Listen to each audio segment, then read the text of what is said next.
How are we doing, everybody? A very warm welcome to the biggest Man United fan channel in the land. This is the United Stand. This is Thursday evening and you are stuck with the ugly one, unfortunately. But thank you very much. I'm just having a quick glance down at the chat. There's loads of people in the chat room. That's absolutely fantastic. We've got a lot to bring you. I've seen a few people in the chat before. They were like, what possible news is coming out? But Kev's here on the Thursday night. There is plenty to discuss. We've got some stuff coming out about Ten Hag's future at Manchester United, something on Ineos. We've got a bit of Dan Ashworth to talk about later on in the show. We're going to touch on Jadon Sancho. There's obviously scored a goal last night on loan from Manchester United. Are some Manchester United fans getting a bit too carried away with the fact he scored a goal? I've seen a lot of let's bring back Jadon Sancho, but that is something we'll touch on. Obviously, we play.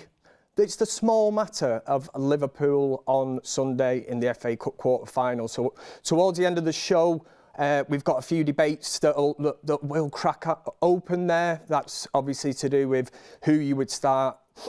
Will Rasmus Højlund be fit? But thank you very much for joining me. Quick super chat in there. Super chat will ensure that Kev reads that message out. I did open myself up to horrible things last Thursday, but I will read it out. But Stephen Wilcox says, good to see you, Kev. It's good to see you lot as well. It's very laid back in the studio. I feel like I'm doing some kind of radio show and it's like, you know, smooth FM with Kev. But I will certainly bring and deliver the Manchester United tunes for you. Oh yes, oh yes.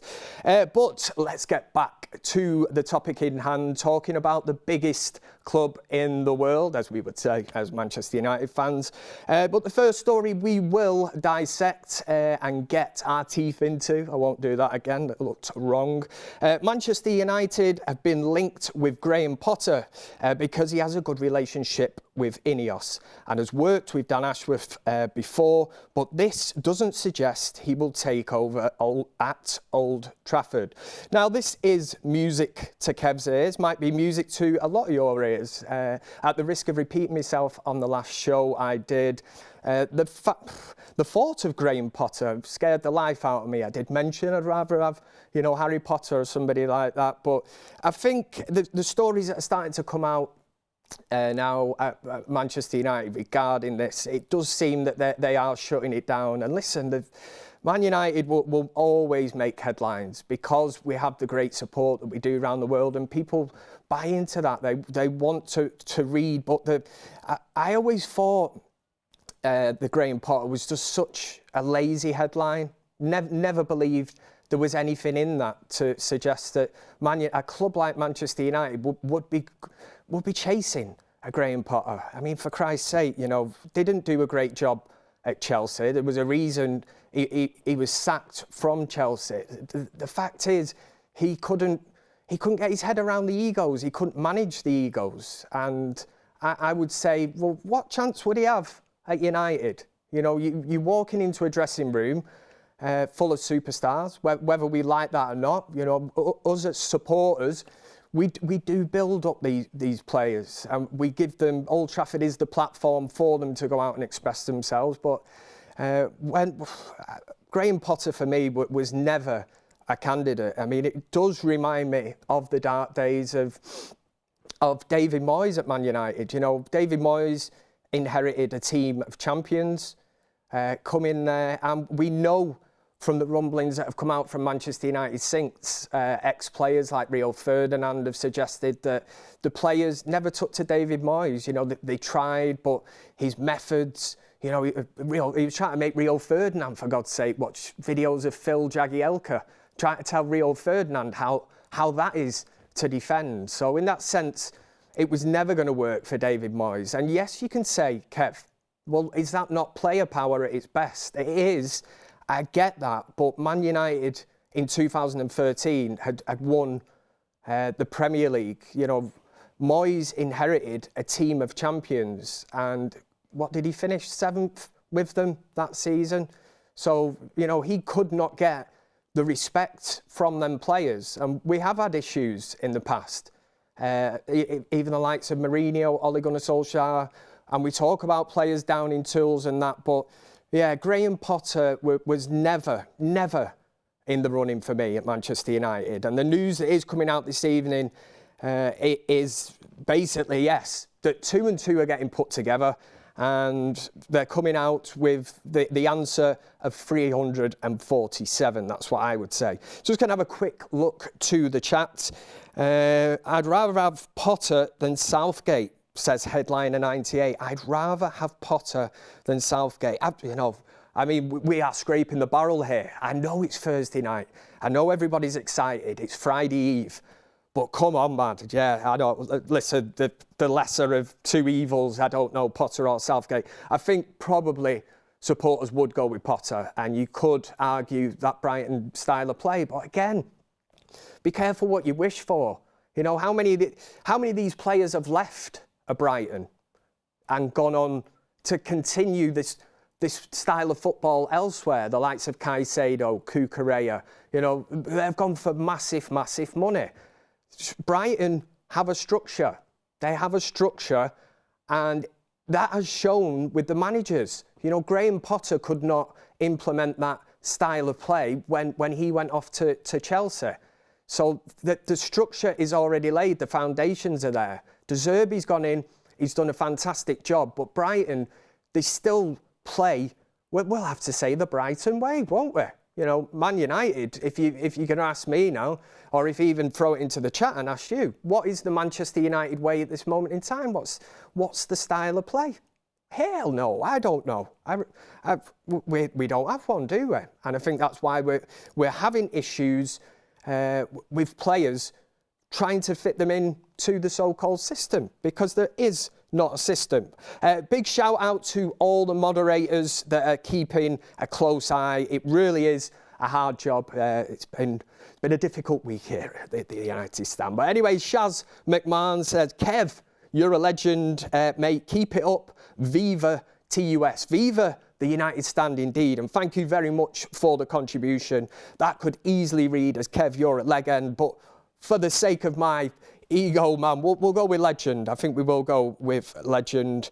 The PDX Red Devil says, love Kev hosting. It's something I do enjoy. They've thrown me out. They've wheeled me out the last few Thursdays and said, Kev, just tear away, do your thing. And I am doing it because usually I'm in the van and that. But back to the topics in hand. We're looking at Erik Ten Hag. Obviously, the thumbnail of the video, Ten Hag basically going nowhere. And this is another story that will continue to run and run and run, and we will bang our head against the door as we try to become more clearer about what Ineos want to implement at Manchester United. I think the fact that there was no backing from Ineos, certainly people read into that. Past managers have had the backing, but again, you can read into it and go, well, sometimes isn't that the sign of a so-called dead man walking, or somebody that's going to lose the job at Manchester United? You know, you can look at that both ways and look at it and go, well, if Ineos did come out and say that, you know, Erik Ten Hag has our full backing, so that you know for a fact the headlines tomorrow would be Ten Hag dead man walking. He's been given the kiss of death, more or less. We've seen this so often. So maybe Ineos are playing it a little bit cool on that front and thinking, as long as we don't come out with these comments, then there is no stories to write. But stories will get written. But it's saying that currently there is no information to suggest that Erik Ten Hag will be leaving Manchester United in the summer, and that's coming from David Ornstein. And it's a story that I can get behind. And I know, listen, I know a lot of you lot, the United Stand community, you're such a massive part, obviously, of this channel. And it's all about opinions, isn't it? You know, this is the reason you're in the chat this evening. This is the reason that you will sit and watch this and listen, because all the different presenters on the United Stand, you know, we don't all sing from the same hymn sheet. We all have a difference of opinions. We all have different views. And for me, it would be very, very boring, you know, on a fan forum after a match if we all sat there and agreed and, you know, and said, yeah, he was brilliant. He was on to the next topic. Yeah. You need that difference of opinions. That's what makes it really interesting. The fact that we're getting a story from David Ornstein saying that there's no information to suggest that Erik Ten Hag will leave, it is music to my ears. But I know that there will be people in the chat. There'll be Manchester United fans all over the world who will ask that question. They'll probably say, Kev, you just mentioned a while ago that United don't have any style of play. Why is that? You know, Ten Hag is into his second season, and fair enough. Maybe you are at the stage where you want to push the button, you know, the old panic button. Let's get it out. Let's push the button. Let's start again. Let's rip it all up. But I am just sick to death over the last whatever years, since 2013. You know, it's over 10 years since United have won the Premier League, and we have not been competitive. We've tried manager after manager after manager, and for me, in some circumstances, it hasn't necessarily been the manager that's been the issue. Even to some extent, the players that the managers have signed have been good players, you know, even world-class superstars that have come into this team. But the structure at Man United, I will continue to harp on about this.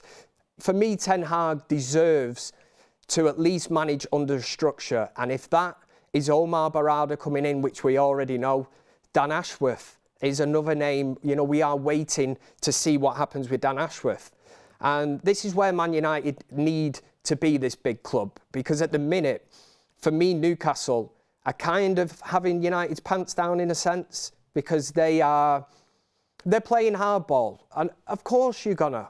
You know, one of your members of staff has openly admitted that they want to, let's say, switch companies for the argument's sake of if you were working at some business, you know, and somebody else headhunts you and you want to go to them, they're a bigger business, bigger club, which Manchester United are to Newcastle. And before any Newcastle fan tries getting on at me and saying that Newcastle are a bigger club, they're not. You know, this is just facts. You know, yes, they have a big fan base, but look at the history of the two clubs. You know, Newcastle only have one team that plays in Newcastle. You know, they are a one-club town.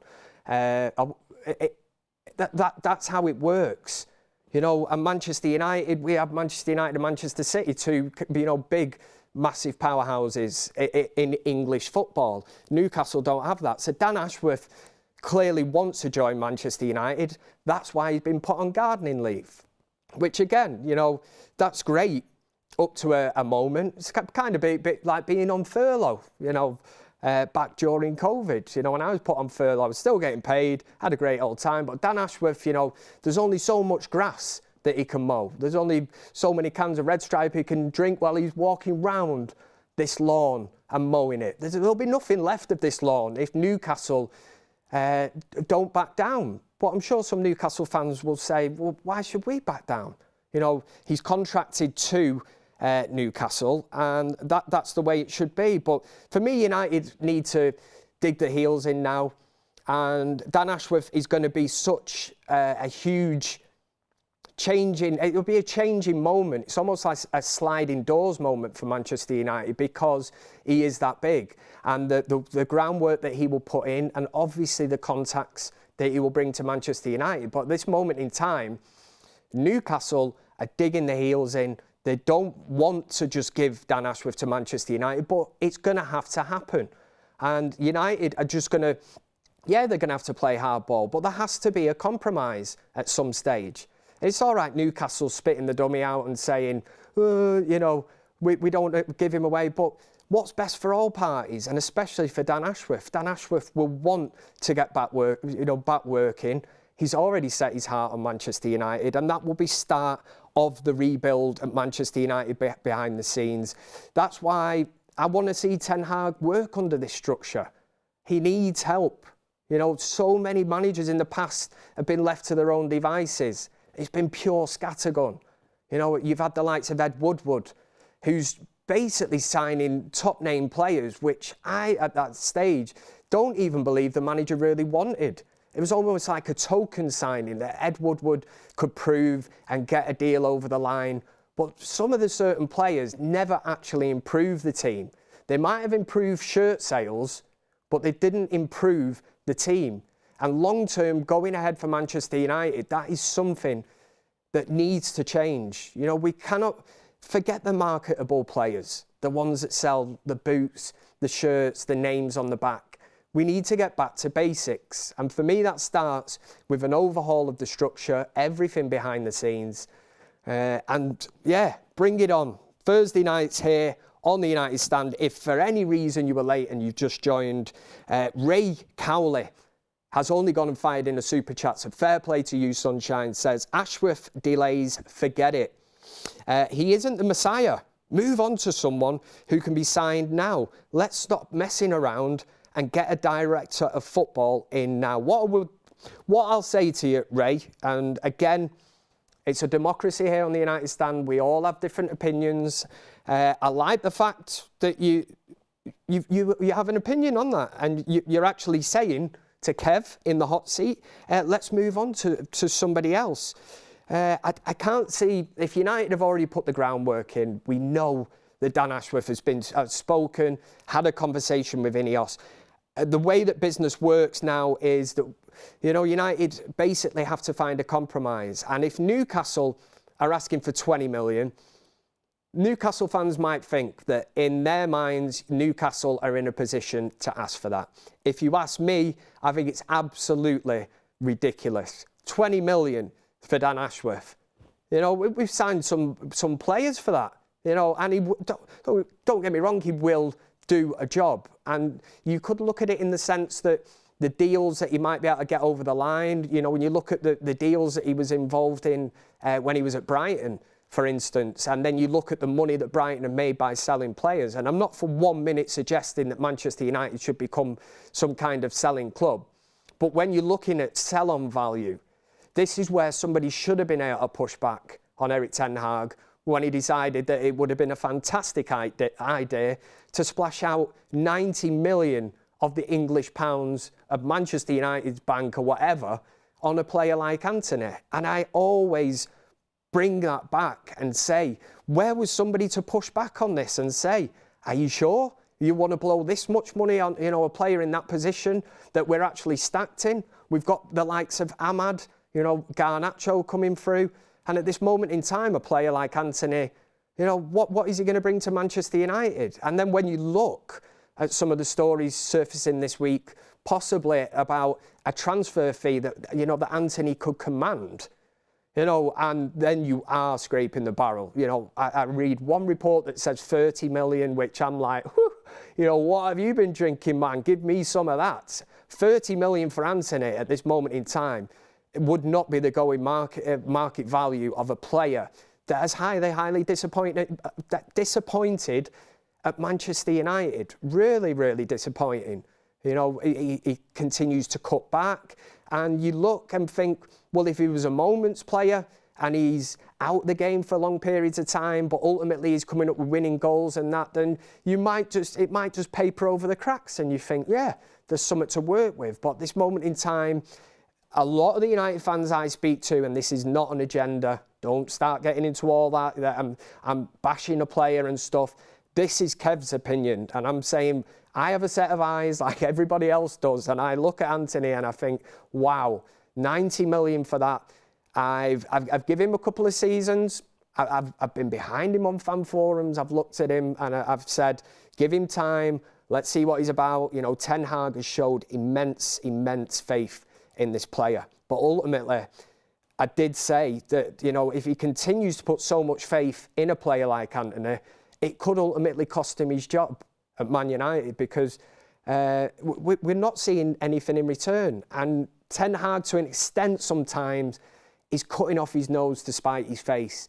And the fact that he's getting a start in front of the likes of Ahmad, who again is another Manchester United player, which I'm sure like a lot of you in the chat might be thinking is, why is Ahmad not getting an opportunity at Manchester United? And it's a head scratcher. Let's have a look delve into the live chat. Raymond Meehan says, Kev the Builder, can you fix it? Kev the Builder, yes you can. Class show mucker. Thanks very much. I really appreciate all the chat. And it's just great. It's great to be in the hot seat. Like I say, it's very rare that Kev is thrown into this seat. And like I say, it's you join us here on the United Stand FM. We're playing only mellow songs this evening. Another story making the news this week was Mr. Murto. Murto in Europe. Sounds like some kind of dodgy DVD, but Ineos sending Murto round Europe to talk to clubs and get ahead of everyone. And this, yes, was a story that Murto was out there. Some people reading into the fact that maybe Mason Greenwood could be going to Barcelona.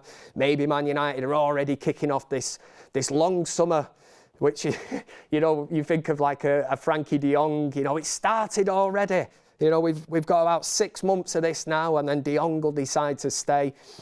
This, if it is true that Murto's out there, maybe this is a sign that Ineos, you know, that they have got their head screwed on. And this is what I talk about the structure at Manchester United.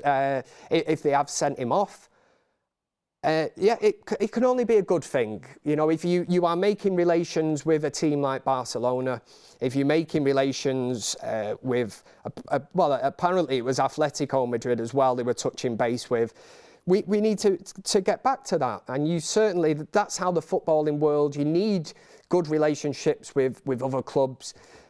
United, in a sense, I mean, you talk about relationships with big teams, and this will sound really harsh, but some people might subscribe to the theory that Manchester United have this great relationship with Real Madrid.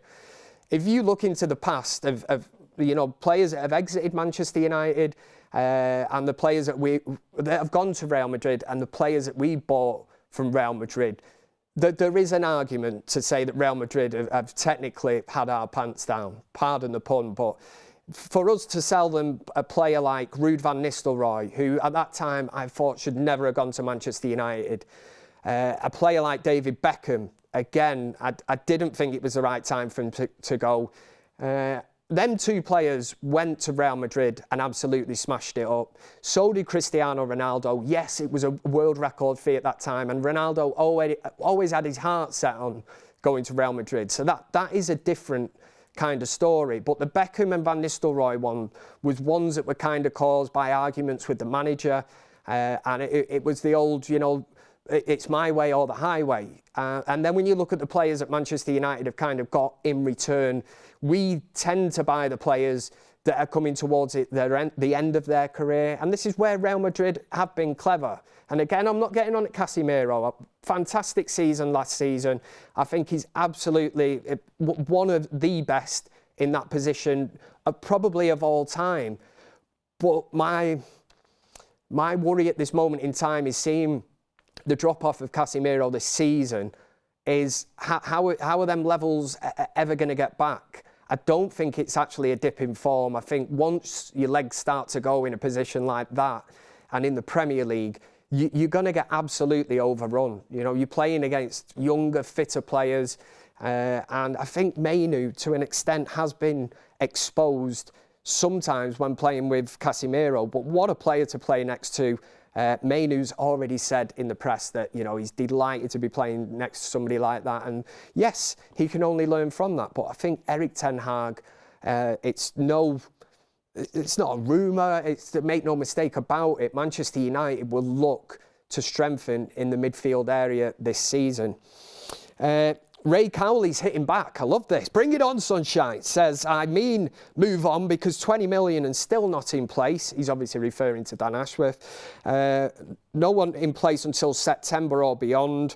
We need a director of football in place for the summer. I would agree. I agree with that, Ray, but let's just see what happens, because it's best for all parties. Newcastle are digging the heels in with Dan Ashworth. We know that. Newcastle are firmly above, a club above their station for me. You know, some people will say, you know, the Geordies will say, oh man, we're the richest club in the world, pet. No, well, you've got the richest owners in the world, yeah? And there is a massive, massive difference of what the likes of Manchester City did, because now that has been ring-fenced. You know, they were able... And I know 115 charges, this, that, but they were able to just go gung-ho, scattergun, signing players for 50 million each back then. and now they have a fantastic squad which they built on, and success has brought that. But the Geordie argument is a bit different. If you speak to Newcastle fans, they get annoyed that we actually, you know, sing the song "There's Only One United." Because in my mind, if you say United, most people will think of Manchester United. But now that this lot have been bought out, they're getting giddy. They're not going to be able to go out and buy Kylian Mbappe. And why would he want to go to Newcastle anyway? Because we're the richest club in the world, Pep. I'm not asked. You know, it's Newcastle. Kylian Mbappe is not ever going to go to Newcastle. It doesn't matter if you've got the richest owners in the world. And there's a big difference to being the richest club and having the richest owners, because sustainability, profits, and the way that financial fair play works now will ensure that Newcastle... Look at Newcastle, you know, in the last transfer window. You know, Eddie Howe was on about how he's got his hands tied, and he's having to shift on players to buy players.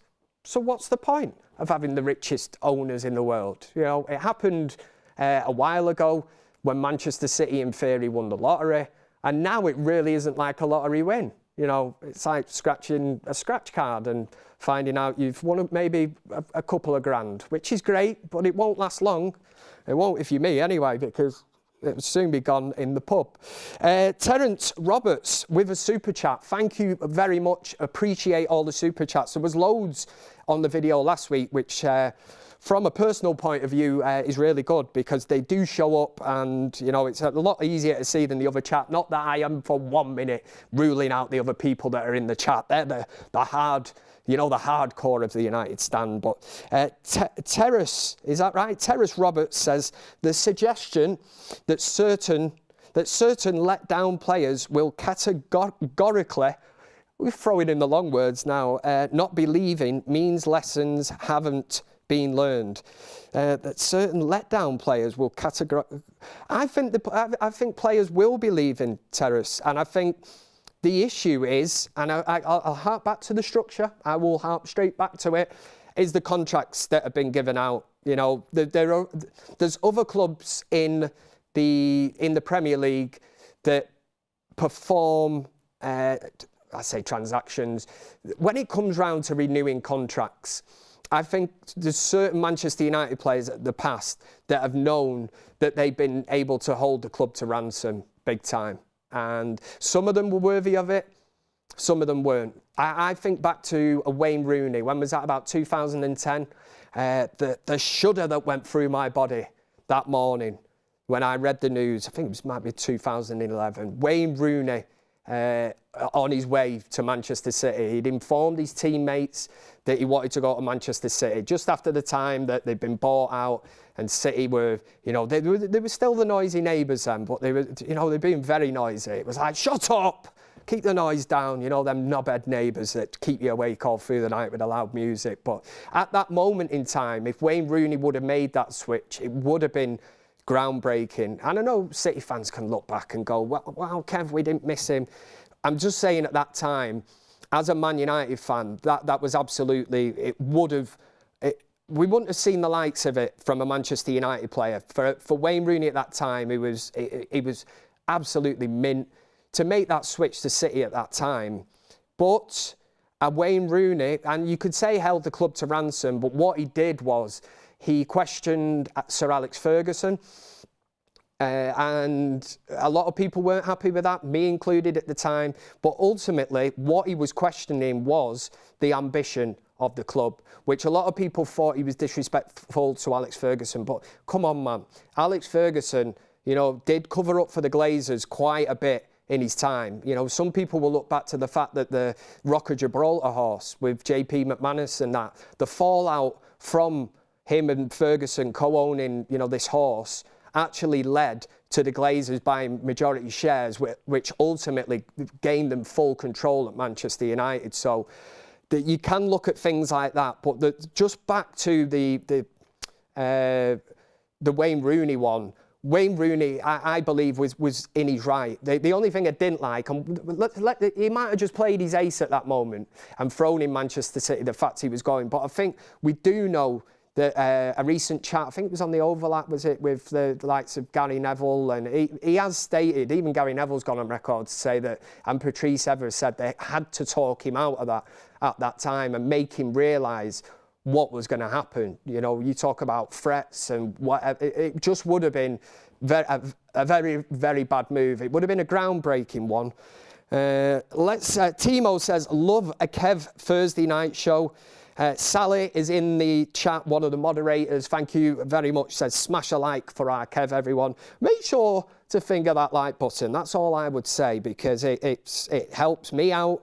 Something to do with algorithms and stuff. But let's see where we're up to for the next stage of the show. We're absolutely flying through these topics, and we're going to go on about Jadon Sancho. If you've not seen it, Jadon Sancho, we'll cover this very, very briefly, but Jadon Sancho scored a goal. Scored a goal for Borussia Dortmund last night against PSV in the Champions League. They went on to win that game 2-0.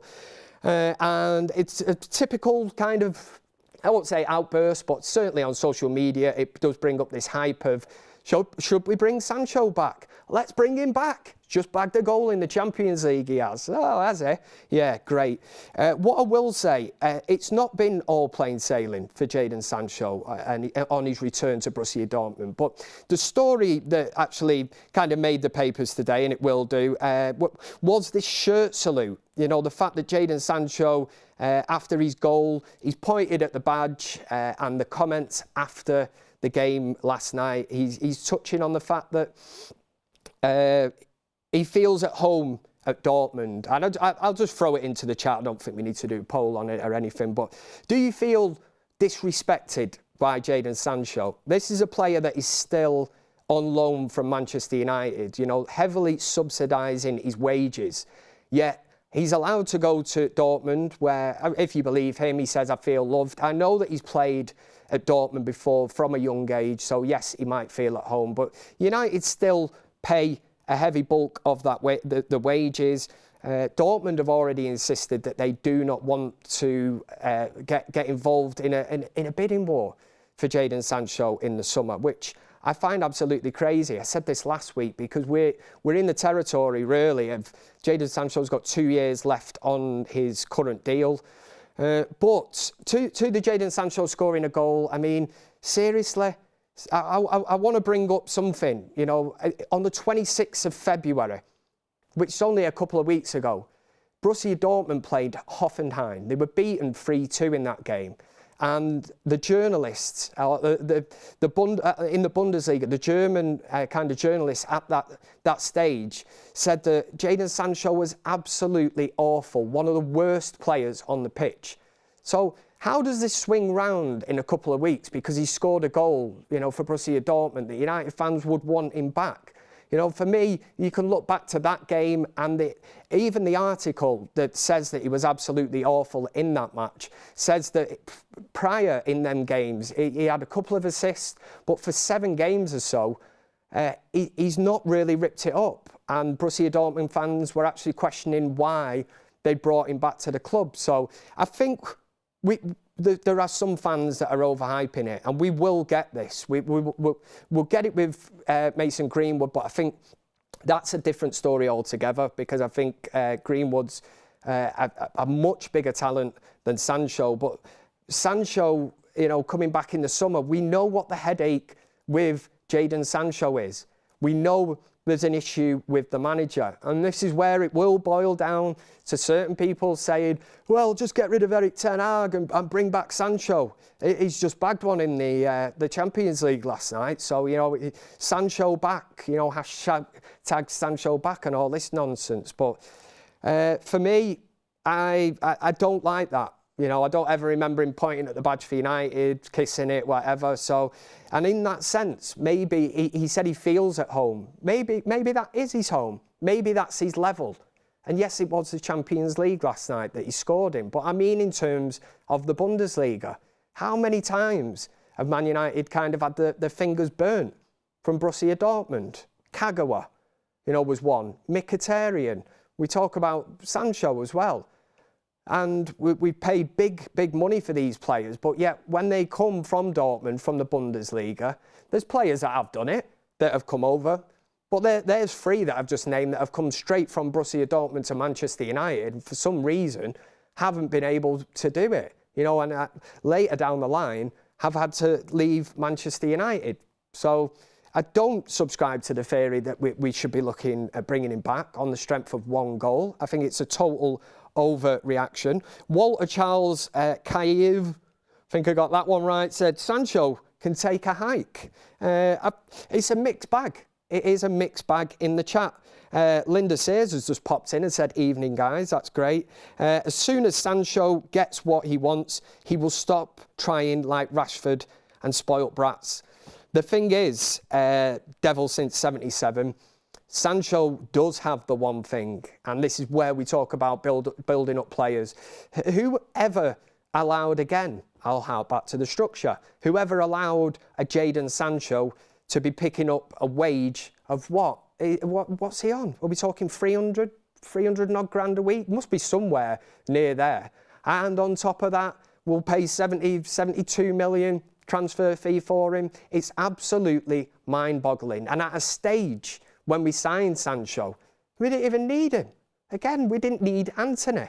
So what's going on recruitment-wise? Who's stepping in to say to the manager?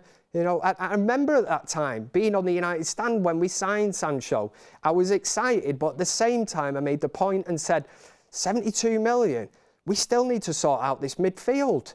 We've got 2 midfielders in there. We could have maybe splashed that 72 million and enforced that main area of the pitch. For me, is that midfield area. And again, we are getting back to the point of, as much as I like Casemiro, and this all links in, Casemiro, his legs will start to go and we're going to have to look to replace him. And again, another player that we spent nearly 70 million on. You know, where's the structure? Where's somebody to harp back on these things? It's not happening. And that's why I would say let's give Erik Ten Hag a bit of a chance under the structure at least. Gems in the chat has gifted 5 the United Stand membership. So I don't know how that works. Does she gift them to you? I'll stay out of this one. But again, like I said last week, if you get gifted something, it's great because I love birthdays and I love Christmases. We'll move on. We'll move on through the chat. I think we've cleared up Jadon Sancho. I'm not actually 100% sure on this result.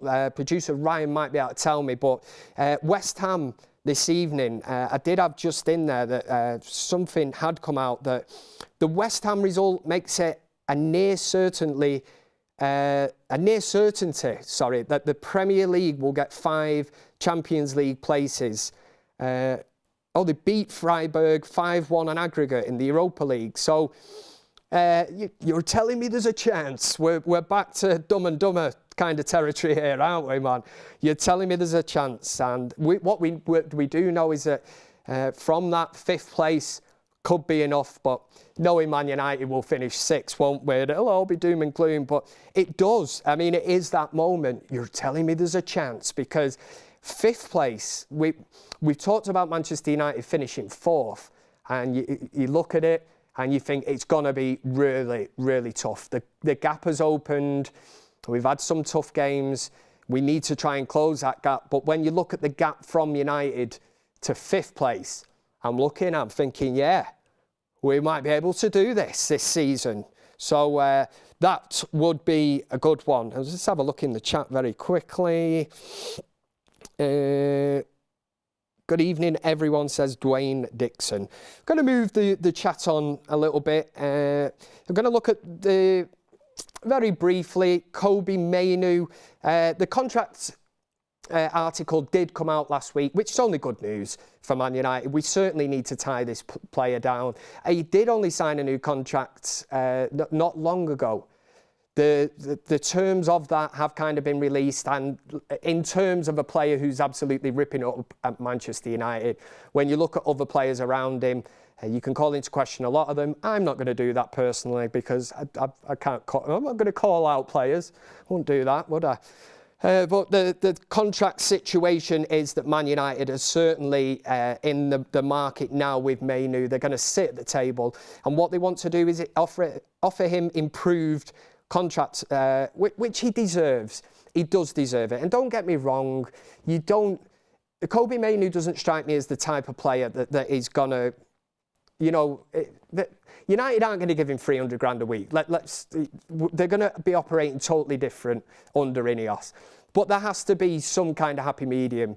Mainoo deserves the contract. But what I will say about Mainoo is the kind of character, the background that I've been told that he is from, very humble beginnings. He's got a family, a mother, a father that are firmly behind him. They believe in him, but he's one of them.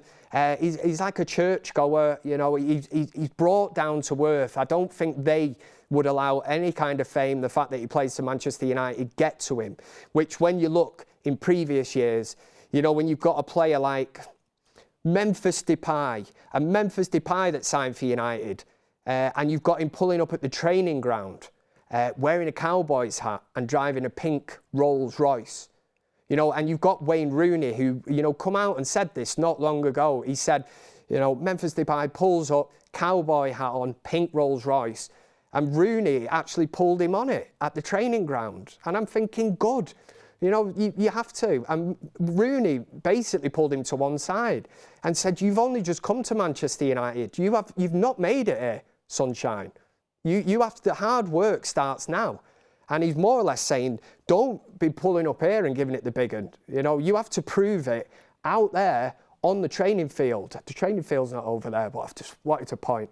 But you've got to go out there and you have to prove it, to your teammates, and if in time you're doing it on the pitch and you want to do all that, then that is fair enough. But the Mainoo contracts, yeah, I don't think there'd be anybody in the chat that is going to be turning around and say, not a chance. Just Kevon says Mainoo looks very level-headed. He does. It's something that I have touched on.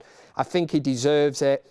And there's been recent comments coming out from our very own Brazilian hero, Casemiro, who did say that Mainoo could be at Manchester United for the next 15 years in that midfield. He said he's absolutely delighted with his progress, loves playing with him. Sounds wrong. Football-wise, playing, training with him. And he will develop playing with our Brazilian legend. He sure will, which begs the question, why the hell has Gareth Southgate left Kobbie Mainoo out of this England squad? It's one of them moments. I'm thinking, surely Kobbie Mainoo deserves a call-up for England? No. Gareth Southgate strikes again. And that was the name last week that struck the fear of God into Kev when Gareth Southgate was being touted as England manager. Imagine him at Manchester United. Oh, Mainoo, no, I'm not playing him this week. Going to hold him back. He's only young, I'll hold him back, Yeah, but Gareth Southgate, the same man. And I know Phillips isn't included in this squad. That would have absolutely tore him apart, not being able to involve Calvin Phillips. But he still brought Jordan Henderson. Jordan Henderson. He'd been playing in Saudi Arabia for how long? And then he pressed the panic button and thought, shit, I'm going to miss out, on this the summer with England, and he's going to bring, again, his friends. Let's bring me friends, the ones I can rely on. Well, we'll see how that one pans out, because obviously Mainoo can play for, is it Ghana? And I think they are sniffing around. So if you don't tie him down, there is a chance, that they could turn his head. And if Mainoo's not getting called up for games like this, I don't know. It is a decision the player will want to make. But, I mean, what are people saying in the chat? As England manager at this moment in time, would you have brought Kobbie Mainoo? I love the fact that he's not been involved. We'll have to see. Southgate hates United players, says Chris Johnson Adventures. Let's get on. Do you know what? I had so much to get through to, but obviously it is the big one on Sunday. I've just seen the poll. It's there. Somebody said last week that Kev loves a poll more than Peter Stringfellow. I do. I really do. Producer Ryan's thrown that in there, and with predictions, Liverpool on Sunday. You've got United win, obviously. Liverpool win as your predictions. No draw, no, just United win or Liverpool win. How are we feeling about this one? Because on the fan forum last week, I said, I'm not digging. In fact, I'm usually the voice of positivity, but for once, I let my head overrule my heart. But I knew, come this point this week, after feeling sick, the butterflies, tomorrow it'll intense, Saturday, and then when we hit Sunday, I will be like, right, I am right for this Scouse lot. We'll keep the swearing out of this show. It's a family show here, 8 o'clock on a Thursday night. But yes, there was a comment actually. Make sure you keep getting in on that poll, because there is the team news. The big team news will be, is Højlund going to be fit? And I think we've had a spoiler alert from the Denmark manager who said Højlund will play on Sunday. I don't know how he's allowed to actually, tell Erik Ten Hag that he will play on Sunday, unless he knows something different. And in that case, that's a massive, massive mess up, isn't it?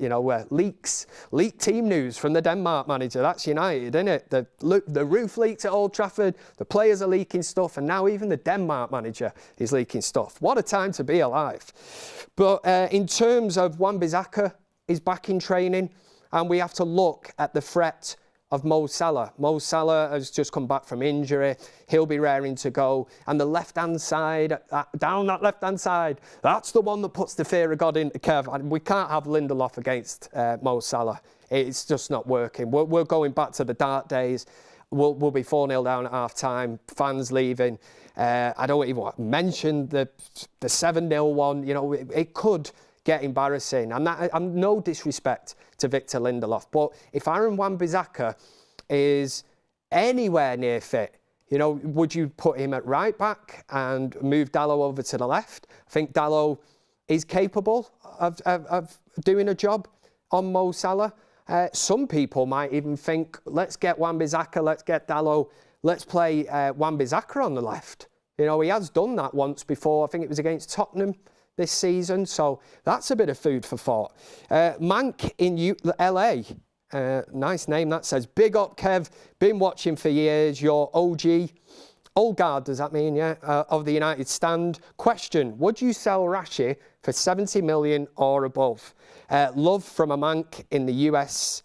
What a question. I mean, we are set to wrap up here on the United stand. The poll will be closing very shortly, so we will end to see how much positivity the Kev Army, the Red Army as well. I forgot to say that at the start, didn't I, to get the old Kev Army going in the chat.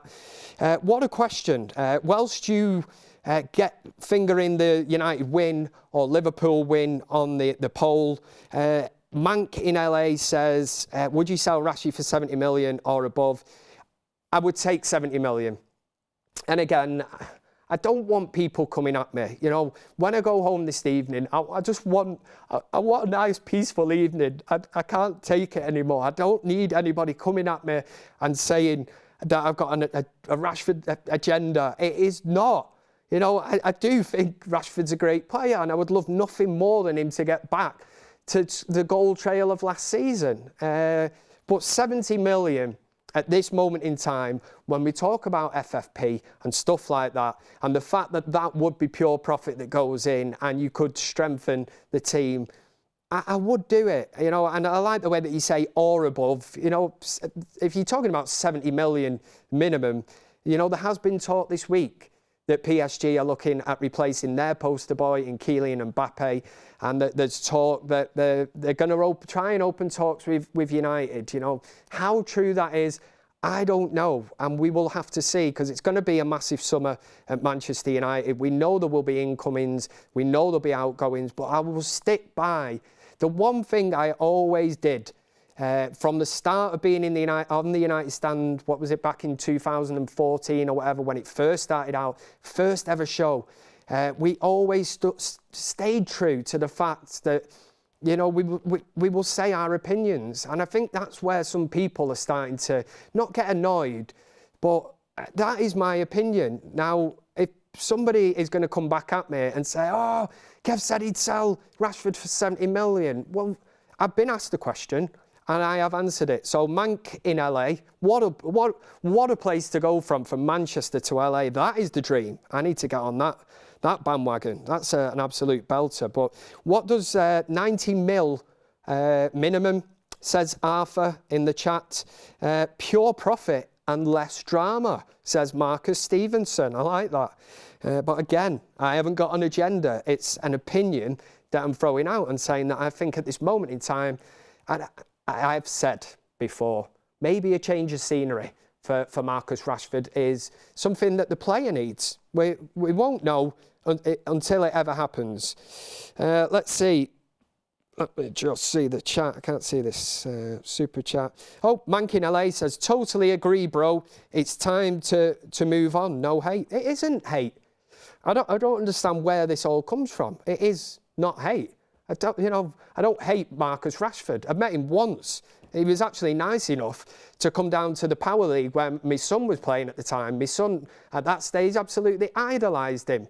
And he turned up to a training session. We were stood at the side of the pitch, went on the pitch, played football with him. You know, it's a good few years ago. But again, even I was like, bloody hell, you know, what a nice thing to do. He's turned up, made my lad's day, got a picture with him and all that. And again, you know, I'm not going to go up to him and say, I think you need to leave United, you know. It's not all this toxicity. I'm not being, you know, negative. I've been asked the question. I've said, yeah, 70 million. I feel like I'm arguing with myself here. There's nobody else around. I feel like I'm on a one-man fan forum and I've got nobody. I'm like that sad, lonely man in the pub at last orders where they ring the bell, nobody else there, and it's like, Kev, go home.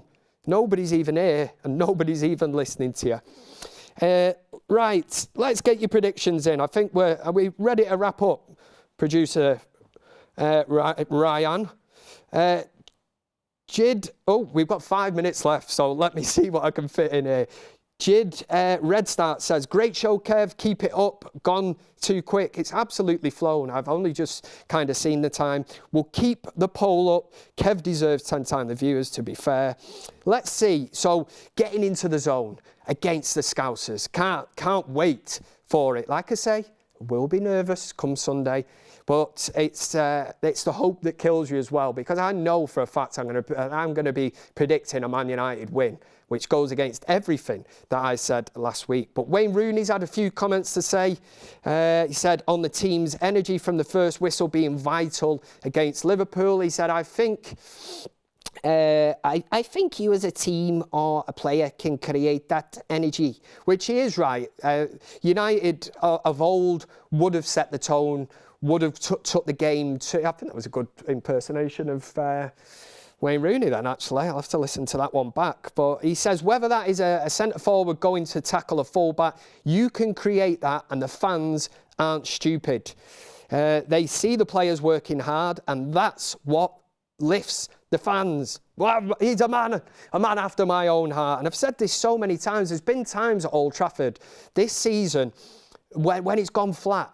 It's gone flat and it doesn't need to be a moment of brilliance. Sometimes you just need to go clean through someone, you know, and just a challenge or something to get the Old Trafford crowd going. And it doesn't... Roy Keane used to do it. I remember Wes Brown used to do it. Paul Scholes might miss time a challenge, you know, and go in. And I don't mean be reckless. You know, don't be taking my advice and going out and getting a straight red card, you know, in the first minute against Liverpool. But at least let them know that they're in a game. And this is where United need to take it to them. But Wayne Rooney making very much good sense. And this is a man who's played in plenty of these games, took dog's abuse off the Liverpool fans. And he always made me laugh. And it's a thing I loved about Wayne Rooney was the fact he was an Evertonian. I know we had the song, you know, that once a blue, always a red. Just the fact that how much, you know, as an Evertonian, you will absolutely despise Liverpool. And that's something that United fans and Evertonians have in common. I find that when I go to Liverpool and the Everton fans that I know, we get on well because we share a thing in common. we both hate Liverpool, and it's great. And Wayne Rooney was the same. Loved scoring against Liverpool. Big name, big game player. De Gea United fan first says, same ones critical of us and Goldbridge lost their voice when Pogba, Martial abused. Same ones critical of us and Goldbridge lost their voice when Pogba and Martial abused. Right, Ray Cowley in the chat again. Thank you for the super chat. Says, your opinion, if you could move players on, who are they and why? Be it from consistency or just not good enough. Ray, thank you very much for the super chat. I don't actually think I'm going to have time to go through that. In fact, I did do, if you watched the video from last week's Thursday night show, I went through 21 players that could possibly leave Manchester United. And I think we debated, we put out a poll on the ones that I thought might throw up debate. And I think from the 21-man shortlist, I think there was only 3 that we were going to keep. So you do the maths, because I'm not that great at that. What is it? 18 players. There you go. Did it using me fingers. Maths is not the strong point, as you can probably tell. But make sure you get your prediction in. Who's winning on Sunday? It's an FA Cup quarter-final. Let's hope that Manchester United can put an end to the FA Cup chances of Jurgen Klopp and his massive teeth. Let's just see if there's anything else. Oh, more on Wayne Rooney in the comments, just to get you in the mood for Sunday. Bloody hell, sorry. On Old Trafford's atmosphere being vital against Liverpool on Sunday, he said, certainly the big games and the big games in Europe as well, you can feel it. You can feel it. He says, we're talking about the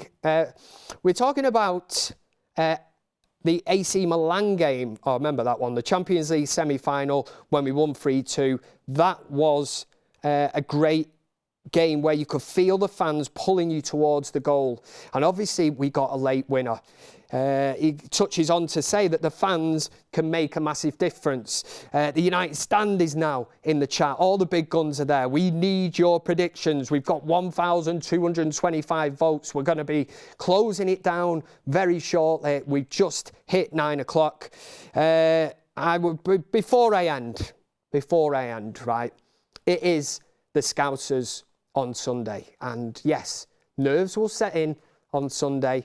We have to hope that Rasmus Højlund is back. You know, he is key to the way that Manchester United want to play. He needs to press from the front. We have missed that massively. And against a team like Liverpool, Liverpool are in form.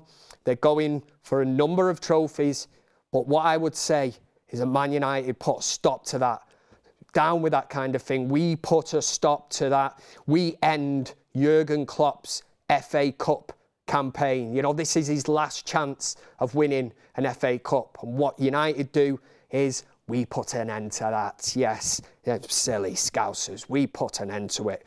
Let's wrap up the poll. In fact, just before, let's wrap up the poll. We'll do that. And then what I will do is let you know what you have got to look forward to coming up on the United Stand. I love it. It's absolute positivity from the United Stand. You've not let me down. Who's going to win the FA Cup quarter-final on Sunday? The United Stand has spoken. The community, you've done me proud. 1,200 people are in agreement that 64% are going for a Manchester United win. And with that, I would just like to say that tomorrow's show's 10 o'clock in the morning. You've got Mr. Goldbridge back in the hot seat.